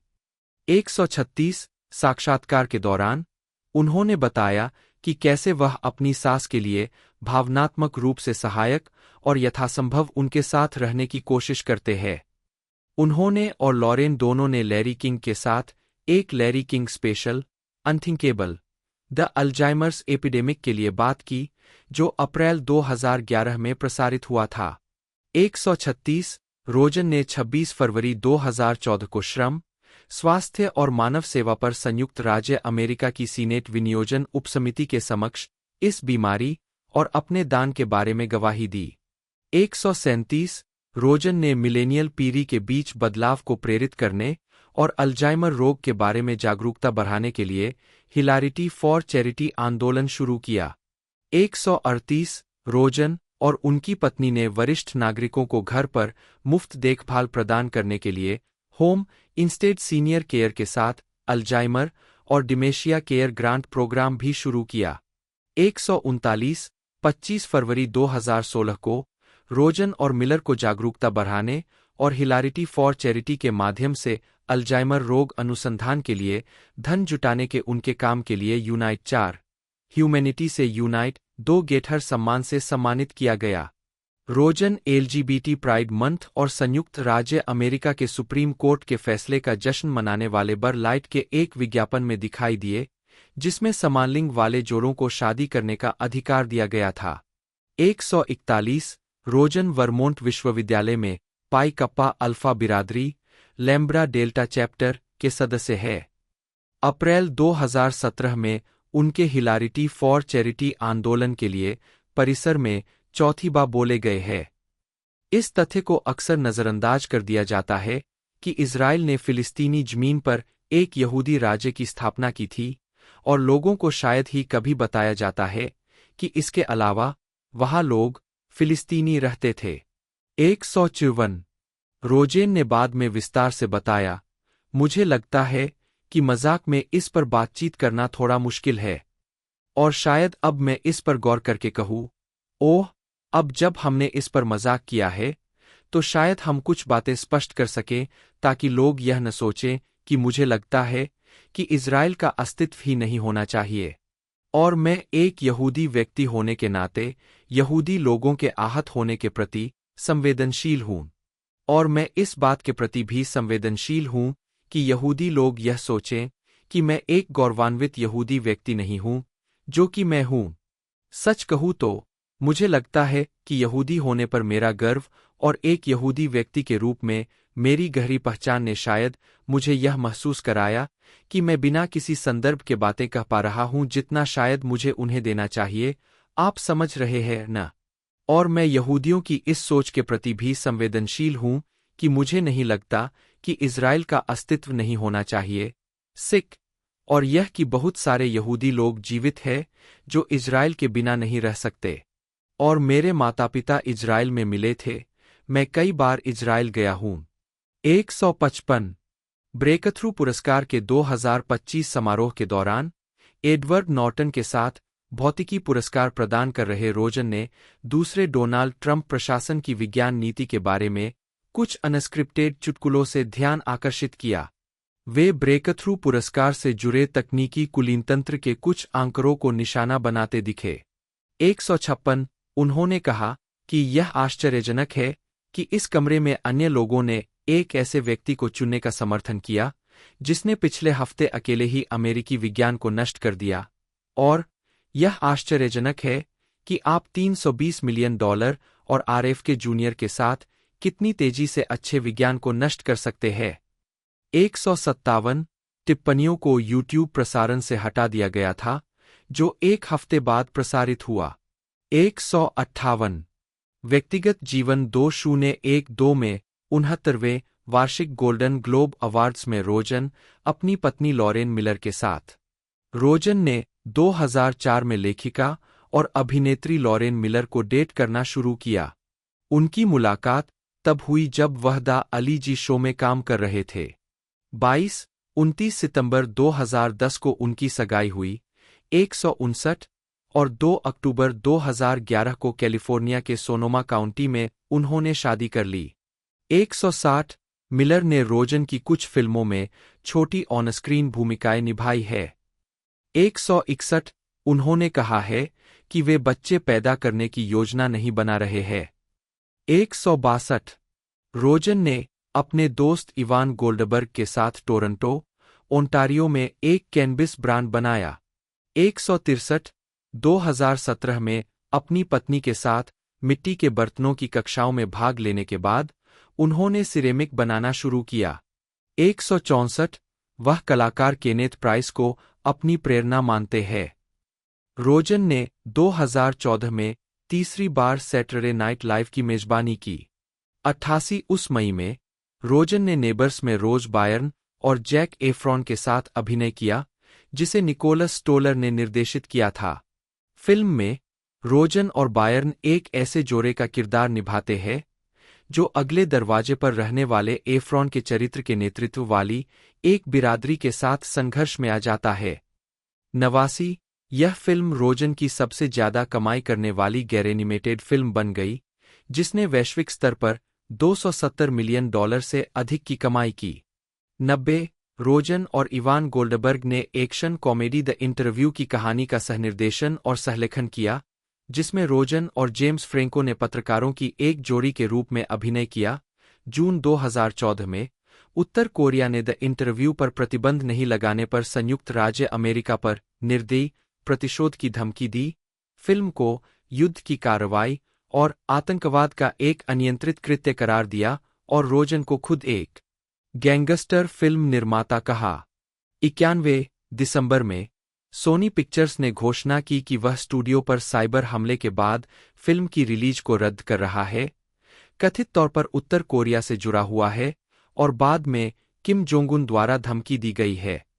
92 इस फैसले की आलोचना के परिणामस्वरूप सोनी ने बाद में फिल्म को ऑनलाइन उपलब्ध कराया और इसने 25 दिसंबर 2014 को एक नाटकीय रिलीज की अनुमति दी। 92 जिसे फिल्म आलोचकों से मिश्रित राय मिली। वैरायटी के स्कॉट फाउंडस ने फिल्म को कम्युनिस्ट खाद्य कमी जितनी ही मजेदार और उतनी ही लंबी पाया। 93 जबकि द डेली टेलीग्राफ के आलोचक रॉबी कॉलिन ने कहा कि यह एक कर्कश, घर्षणपूर्ण, जोर से खर्राटे लेने वाला व्यंग्य है जिसके दिल में शरारत और पेट में मीथेन है। 94 इसने सिनेमाघरों में 11.3 मिलियन डॉलर की कमाई की। 95 लेकिन ऑनलाइन बिक्री और किराए में मजबूत थी। 96 इसके अलावा 2014 में रोजन ने कॉमेडी 22 जंप स्ट्रीट में जोना हिल के चरित्र के डबल के रूप में और जेम्स फ्रैंको के नाटक the sound and the fury में एक टेलीग्राफर के रूप में कैमियो किया। 97 98 उस समय के दौरान रोजन और गोल्डबर्ग ने अपनी पॉइंट ग्रे पिक्चर्स कंपनी के माध्यम से मुख्यधारा की कॉमेडी फिल्में स्थापित करने के लिए प्रमुख ग्राहक गुड यूनिवर्स के साथ एक संयुक्त उद्यम स्थापित किया था। 99 2015 वर्तमान करियर विस्तार। रोजन ने डैनी बॉयल द्वारा निर्देशित स्टीव जॉब्स की बायोपिक 2015 में एप्पल इंक के सहसंस्थापक स्टीव वोजनियाक का किरदार निभाया था, जो आरोन सॉर्किन की पटकथा पर आधारित थी। फिल्म में उनके अभिनय की काफी प्रशंसा हुई थी और वोजनियाक ने खुद उन्हें उत्कृष्ट काम करने के लिए सराहा था। 101 नवंबर 2015 में रोजन ने क्रिसमस थीम वाली कॉमेडी द नाइट बिफोर में जोसेफ गॉर्डन लेविट और एंथनी मैकी के साथ 3 सबसे अच्छे दोस्तों की भूमिका निभाई, जो हर साल क्रिसमस की पूर्व संध्या मनाने के लिए फिर से मिलते हैं। 102 2016 में उन्होंने कुंग फू पांडा 3 में मास्टर मेंटिस के रूप में और Neighbors sequel Neighbors 2 Sorority Rising में मैक रेडन के रूप में अपनी आवाज की भूमिका दोहराई। 103 104 गोल्डबर्ग और सैम कैटलिन के साथ रोजन ने सोनी पिक्चर्स टेलीविजन के लिए टेलीविजन श्रृंखला प्रीचर विकसित की। तो दोस्तों ये एक कॉमेडी मूवी है जो कि TIF फेस्टिवल में भी रिलीज़ की गई थी जब ये फेस्टिवल हुआ था, और अब इसे एक तरह से थिएटरों में रिलीज़ किया जा रहा है। रिलीजिंग डेट मैं आपको बता दूं 17 अक्टूबर 2025 को ये रिलीज़ कर दी जाएगी। बाकी इसे 97 मिनट की लेंथ के साथ बनाया गया है। तो आप यदि कॉमेडी मूवी देखना चाहते हैं तो ये आपके लिए बेस्ट यूज़ रहने वाली है। बाकी 17 अक्टूबर को एक ब्लैक फोन कर एक हॉरर थ्रिलर मूवी रिलीज़ हो रही है। दोनों में से आपकी चॉइस के हिसाब से आप मूवी देख पाओगे। बाकी मैंने पूरी इन्फॉर्मेशन इसकी बता दी है। आपको वीडियो अच्छी लगती है तो आप हमारे इस वीडियो को जरूर से लाइक कीजिएगा। बाकी आप थिएटरों में इस मूवी को जरूर से देख पाओगे 17 अक्टूबर को। बाकी आप वीडियो को लाइक कर दें। मिलते हैं दोस्तों अगले वीडियो में।